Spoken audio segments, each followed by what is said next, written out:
Hot Tub Factory Outlet is now open in Draper. Don't wait months for your hot tub. Get it now. Enjoy that outdoor deep soaking experience you've been thinking about all year. Whether you have limited space or lots of room, you can have that relaxation you've been wanting today. Shop Utah's newest selection of Viking hot tubs. They're all on display at the beautiful new showroom. Best pricing in Utah and no wait time while supplies last. Hot Tub Factory Outlets at hottubfactoryoutlets.com.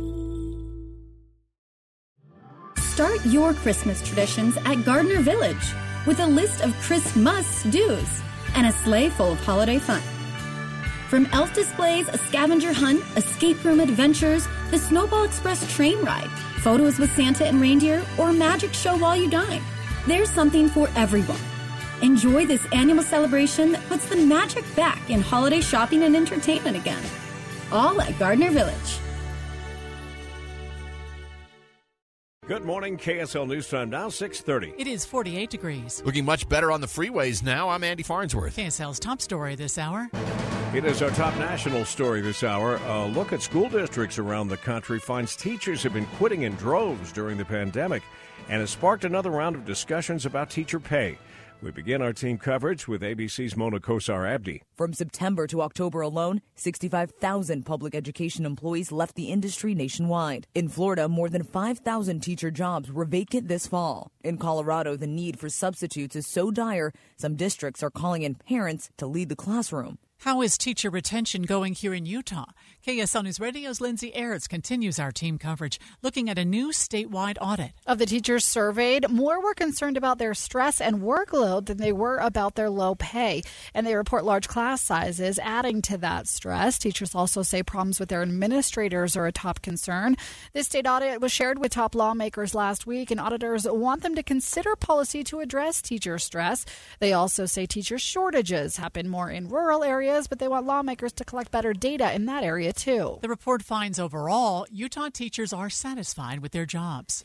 As it turns out, the housing market has been tough for much longer than we might have thought. KSL News Radio's Nick Wyatt joins us with more.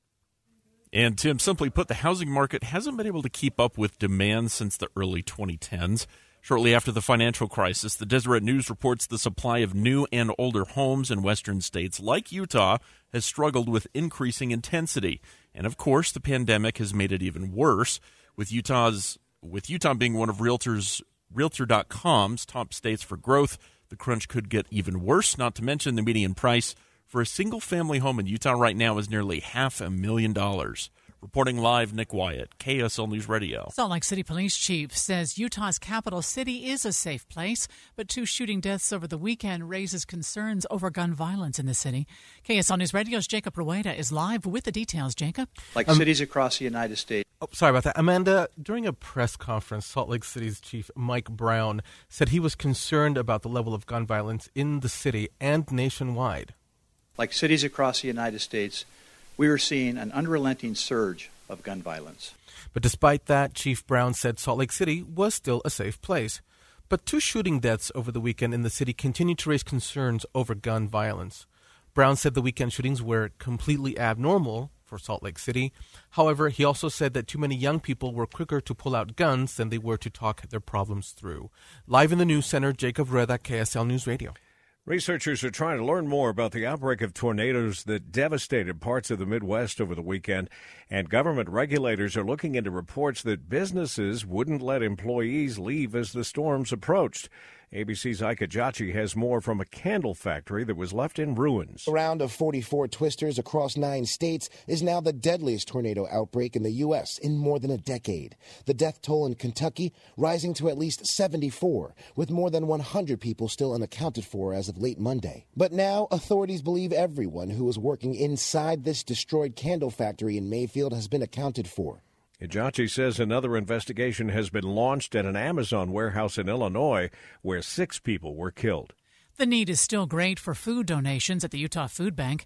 President and CEO of the bank, Jeanette Bott, tells KSL's A Woman's View that they are seeing a lot of families using their services. November was the largest month of distribution of food that the food bank has seen for many, many years. So that tells me the problem is still there. So we would ask people to remember us during the holiday season, but remember us this summer. Hunger knows no season. Bott says they serve 217 pantries across the state, so they're always in need of donations.